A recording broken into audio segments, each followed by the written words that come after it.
చెప్పి చేసిన మోసం. రాసిన వారు కె. వెంకట సుబ్బారావు గారు. రాజీవుడనే అతడికి కచేరీలో కొత్తగా ఉద్యోగం వచ్చింది. ఉద్యోగంలో చేరిన మొదటి రోజున అక్కడే పనిచేస్తున్న రాఘవ అనే అతను రాజీవుడితో, ఇదిగో చూడు, ఈ కచేరీలో చాలా జాగ్రత్తగా ఉండాలి. డబ్బులు కనపడితే చాలు అప్పులు అడుగుతారు. అప్పు మాత్రం త్వరగా తీర్చరు అంటూ హెచ్చరించాడు. ఆ తర్వాత వాళ్ళిద్దరి మధ్య స్నేహం పెరిగింది. నెలాఖరుకు అందరికీ జీతాలు ఇచ్చారు.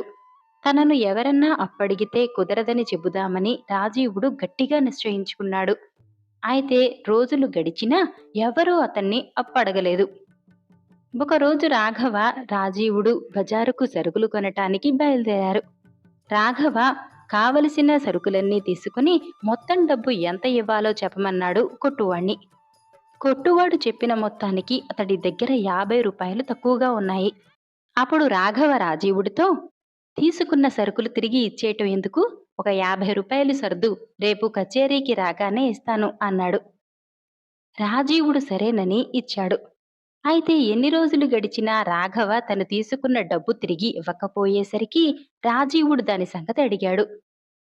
వెంటనే రాఘవ, అదేమిటి, నేను ముందే చెప్పాను కదా, ఈ కచేరీలో అప్పులు ఇస్తే అంత త్వరగా వసూలు అవ్వవని. కొన్నాళ్ళు ఓపిక పట్టు, నా దగ్గరున్నప్పుడు ఇస్తాను అన్నాడు. ఇలాంటి మంచి మంచి కథల కోసం ఛానల్ని ఇప్పుడే సబ్స్క్రైబ్ చేసుకోండి. ధన్యవాదాలు.